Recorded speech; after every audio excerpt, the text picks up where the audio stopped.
শরীরের যে কোনো জায়গার যত পুরনোই ব্যথা হোক না কেন, সেটা আপনার হাঁটুতে, কাঁধে, কোমরে, পায়ের গোড়ালিতে, বাতের, মোচের বা জয়েন্টের।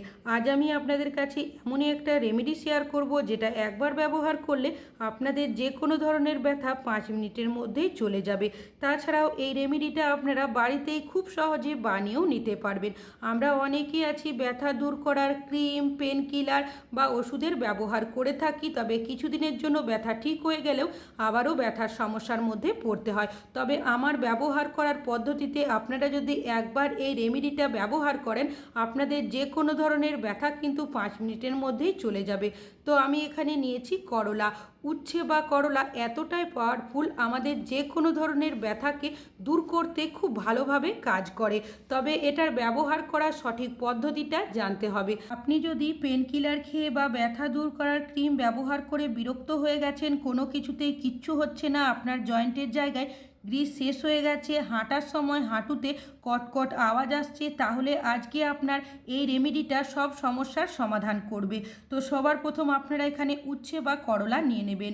যে বীজের অংশগুলো রয়েছে সেগুলোকে আমি কিন্তু তুলে নিয়েছি, তবে এই উচ্ছে বা করলার বীজের অংশগুলোও কিন্তু ফেলবেন না, কেন কি এগুলো কাজে ব্যবহার করব। তার আগে আপনারা এভাবে যতটা সম্ভব ছোট করে উচ্ছে বা করলাটা কেটে নেবেন। এবার এখানে আমি একটা গ্লাস নিয়েছি, গ্লাসের মধ্যে যে করলাটা কেটে রেখেছি সেটা দিয়ে দেব। এবার নিয়েছি এখানে একটা বেলনের সাহায্যে এটাকে আমি থেতো করে নিচ্ছি। তবে আপনারা এর পরিবর্তে শিলনোড়া বা মিক্সারেরও ব্যবহার করতে পারেন। উচ্ছে বা করলার মধ্যে এমন বেশ কিছু প্রপার্টিস থাকে যেটা আমাদের ব্যথা দূর করতে খুব ভালোভাবে কাজ করে। ব্যথার সমস্যা যে এখন শুধু বয়স্কদের ক্ষেত্রেই বেশি দেখা দেয় তা কিন্তু নয়, কম বয়সদের ক্ষেত্রেও ব্যথার প্রবণতা কিন্তু এখন দেখা দেয়, যার কারণে অনেকে আমরা ব্যথা দূর করার ক্রিম, ওষুধ, পেন কিলারের ব্যবহার করে থাকি। তবে আপনারা যদি এই রেমেডিটা একবার ব্যবহার করেন, আপনাদের যে কোনো ধরনের ব্যথা দেখবেন খুব সহজেই চলে যাবে। তো যে উচ্ছে বা করলাটা আপনারা নেবেন সেটাকে ভালো করে থেতো করে নেবেন, যাতে করে এর রসটা বেরিয়ে আসে। তো দেখতেই পাচ্ছেন এখানে কিন্তু আমার থেতো করে নেওয়া হয়ে গেছে। এবার এর মধ্যে আরও বেশ কিছু উপকরণ দিতে হবে। তো এখানে একটা পাত্র নিয়েছি, এমন পাত্র নেবেন যেটা কোনো খাবার কাজে ব্যবহার করেন না। আর নিয়েছি এখানে একটা তেজপাতা। তেজপাতা কি করবে, অনেকেরই দেখবেন হাঁটুর মধ্যে, কোমরের মধ্যে গ্রিস শেষ হয়ে যায়, সেই গ্রিস ফিরিয়ে আনতে সাহায্য করবে এই তেজপাতা। আর এখানে দিয়ে দেব আমি কিছুটা লবঙ্গ। তবে লবঙ্গটা কিন্তু ডাইরেক্ট দেওয়া যাবে না, লবঙ্গটাকে আপনারা থেতো করে এর মধ্যে দিয়ে দেবেন। ব্যথা দূর করতেও খুব ভালো কাজ করে এই লবঙ্গ, কেন কি অনেক সময় দেখবেন আমাদের ব্যথার জায়গার মধ্যে একটা কনকন শিশিরানি ভাব থাকে, সেটাকে খুব সহজেই কম করে দেবে। আর দিয়ে দেব এখানে কিছুটা পরিমাণের সর্ষের তেল। সর্ষের তেল কি করবে, আমাদের হাড়কে মজবুত করবে, তাছাড়াও গ্রিস বানাতেও সাহায্য করবে। তো এইগুলোকে প্রথমে ভালো করে এইভাবে একটু নাড়াচাড়া করে মিশিয়ে নেব। তাছাড়াও অনেকে আছে বেশিক্ষণ দাঁড়িয়ে থাকতে পারে না, একটু হাঁটাচলা করলেই পায়ের গোড়ালিতে ব্যথা করে। তো সব সমস্যার সমাধান করবে আপনাদের এই রেমেডিটা। এখানে দিয়ে দিচ্ছি কিছুটা পরিমাণে চায়ের পাতা, যে চায়ের পাতা চা তৈরিতে ব্যবহার করি সেই চায়ের পাতায় নিয়েছি। অনেকেরই দেখবেন দাঁড়িয়ে থাকতে সমস্যা হয়, হাঁটুতে কটকট একটা আওয়াজ আসে, তাছাড়াও অনেকেরই দেখবেন আঙুলের ফাঁকে ফাঁকে টান ধরে আসে। সব সমস্যার সমাধান করবে এই চায়ের পাতা। চায়ের পাতার মধ্যেও এমন বেশ কিছু প্রপার্টিস থাকে যেটা আমাদের ব্যথা দূর করতে খুব ভালোভাবে কাজ করে। এবার সব উপকরণগুলো প্রথমে ভালো করে এইভাবে মিশিয়ে নেব। মিশিয়ে নেওয়া হয়ে গেলে এর মধ্যে দিয়ে দেব সামান্য পরিমাণের হলুদ গুঁড়ো। হলুদ গুঁড়ো একটা ন্যাচারাল পেন কিলারের মতোই কাজ করে। এই রেমেডিটা এতটা পাওয়ারফুল, বাচ্চা থেকে বয়স্ক যে কোনো বয়সের মানুষই কিন্তু ব্যবহার করতে পারেন, কোনো রকমের সমস্যা হবে না। অনেকেই আছি আমরা পেন কিলার ব্যবহার করি, ব্যথা দূর করার ক্রিমের ব্যবহার করে থাকি। তবে এত কিছু ব্যবহার না করে আমার ব্যবহার করার পদ্ধতিতে আপনারা এই রেমেডিটা একবার ব্যবহার করুন।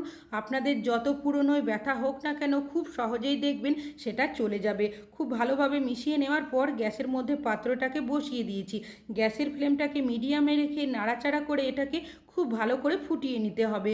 যখন এখান থেকে একটা গন্ধ বেরোতে শুরু করবে আর ধোয়ার মতো তৈরি হবে, তখন কি করবেন আপনারা, যে করলা বা উচ্ছেটা আপনারা থেতো করে রেখেছেন পুরোটাই এর মধ্যে দিয়ে দেবেন। আর এই উচ্ছে বা করলাটা কিন্তু এর আগে ব্যবহার করা যাবে না। যখন এইভাবে ধোয়া উঠবে সেই অবস্থাতেই দেবেন, আর এইভাবে কিছু সেকেন্ড নাড়াচাড়া করে গ্যাসটাকে বন্ধ করে দেবেন। এবার এই পাত্রটাকে আমি সাইডে নামিয়ে রাখবো যাতে করে একটু ঠান্ডা হয়ে যায়, তবে খুব বেশি ঠান্ডা করে কিন্তু এটা ব্যবহার করা যাবে না। অন্যদিকে এখানে নিয়েছি একটা পাত্র, এর মধ্যে দিয়ে দেব যে করলার বীজগুলো রেখেছিলাম সেগুলো, আর দিয়ে দিচ্ছি বেশ কিছুটা পরিমাণে নর্মাল জল, দিয়ে দিচ্ছি সামান্য পরিমাণের লবণ। লবণটা দিয়ে খুব ভালো করে মিশিয়ে নেব। এবার এই পাত্রটাকে গ্যাসের মধ্যে বসিয়ে দেব। গ্যাসের ফ্লেমটাকে মিডিয়ামে রেখে এটাকে খুব ভালো করে ফুটিয়ে নিতে হবে। তো দেখতেই পাচ্ছেন এটা কিন্তু ফুটতে শুরু করেছে, 1 মিনিট হয়েও গেছে। এবার পাত্রটাকে সাইডে নামিয়ে রাখবো যাতে একটু ঠান্ডা হয়ে যায়। আর এই মিশ্রণটা কিন্তু এখন অনেকটাই ঠান্ডা হয়ে গেছে, তবে একদম ঠান্ডা করে ব্যবহার করা যাবে না। এখানে আমি একটা কাপড়ের টুকরো নিয়েছি, এই মিশ্রণের মধ্যে ভালো করে ডিপ করে নিংড়ে নিয়েছি। এটাকে আপনারা কী কাজে ব্যবহার করবেন, আপনাদের যে জায়গার মধ্যে ব্যথা করবে সেই জায়গার মধ্যে এইভাবে আলতো হাতে সেক করে নেবেন। যখন এইভাবে ব্যথার জায়গার মধ্যে সেক করবেন দেখবেন ব্যথার জায়গাটা কিন্তু আপনাদের অনেকটাই আরাম অনুভব হবে। অনেকে আছি আমরা দেখবেন ভারী কোনো জিনিস যদি তুলতে যাই আঙুলের মধ্যে টান ধরে আসে, বা কোনো কিছু নাড়াচাড়া করতে গেলেও আঙুলে টান ধরে আসে। তাছাড়াও অনেকেরই হাতের তালুর মধ্যেও জ্বালা পোড়া করতে শুরু করে। তো এইভাবে যদি আপনারা সেক করে নিতে, অনেক সময় ছোট বাচ্চারা খেলাধুলো করতে গিয়ে পায়ের মধ্যে বা হাতের মধ্যে মোচ লাগিয়ে নেয়, তো সেক্ষেত্রেও কিন্তু আপনারা এইভাবে যদি সেক করে দিতে পারেন ব্যথার জায়গাটা দেখবেন আপনাদের অনেকটাই কিন্তু আরাম অনুভব হবে। তাছাড়াও অনেকে আছে বেশিক্ষণ দাঁড়িয়ে থাকতে পারে না, হাঁটুর মধ্যে একটা কনকন শিরশিরানি ভাব হয়, তো সেক্ষেত্রেও কিন্তু আপনারা এইভাবে যদি কুসুম গরম জল করে সেই জলটা দিয়ে সেক করতে পারেন ব্যথাটা কিন্তু অনেকাংশেই কম হয়ে যাবে। তবে যখন আপনারা এইভাবে সেক করবেন সপ্তাহে আপনারা 2 দিন সকাল সন্ধ্যা সেক করে নেবেন।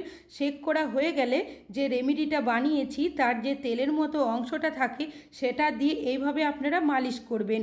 আপনারা যদি এই রেমেডিটা বাড়িতে একবার ব্যবহার করেন আপনাদের কিন্তু কোনো রকমের ব্যথা দূর করার ক্রিম, ওষুধ, সলিউশন ব্যবহার করতেই হবে না। আঙুলের ফাঁকা জায়গাগুলোতে অনেক সময় টান ধরে আসে, সেই জায়গাতেও কিন্তু আপনারা মিশ্রণের তেলটা দিয়ে এইভাবে আলতো হাতে মালিশ করতে পারেন। তাছাড়াও বাচ্চা থেকে বয়স্ক যে কোনো বয়সের মানুষই কিন্তু এই রেমেডিটা ব্যবহার করতে পারে। অনেকেই আছে যারা বেশিক্ষণ দাঁড়িয়ে থাকতে পারে না, পায়ের গোড়ালির মধ্যে প্রচণ্ড ব্যথা করে, কনকন শিরশির একটা আওয়াজ হয়, গ্রিস শেষ হয়ে যায়, সব সমস্যার সমাধান করবে এই রেমেডিটা। আপনারা যখন এই রেমেডিটা ব্যবহার করবেন আগে এইভাবে সেক করে নেওয়ার পর এই রেমেডিটা আপনাদের ব্যবহার করতে হবে। আর সপ্তাহে 2 দিন আপনারা কিন্তু এই রেমেডিটা ব্যবহার করবেন। অনেক সময় মাংস পেশির মধ্যেও টান ধরে আসে হাতে পায়ের মধ্যে, সেক্ষেত্রেও কিন্তু আপনারা এইভাবে রেমেডিটা স্টেপ বাই স্টেপ ব্যবহার করবেন। আপনাদের যে কোনো ধরনের ব্যথা কিন্তু দেখবেন খুব সহজেই চলে যাবে। অনেকেরই আছে দেখবেন হাঁটুর মালাই চাকির মধ্যেও একটা কটকট আওয়াজ আসে, বা অনেক সময় দেখা যায় তারা হাঁটু ভাঁজ করে বসতে পারে না, প্রচণ্ড ব্যথা করে। সেক্ষেত্রে আপনারা মিশ্রণের তেলটা দিয়ে মালিশ করে নেওয়ার পর এই যে মিশ্রণটা রয়েছে এইভাবে করে কুসুম গরম কিন্তু লাগিয়ে নেবেন। তবে রেমেডিটা যখন ব্যবহার করবেন সেটা কিন্তু কুসুম গরম অবস্থাতেই করতে হবে, ঠান্ডা করে ব্যবহার করা যাবে না।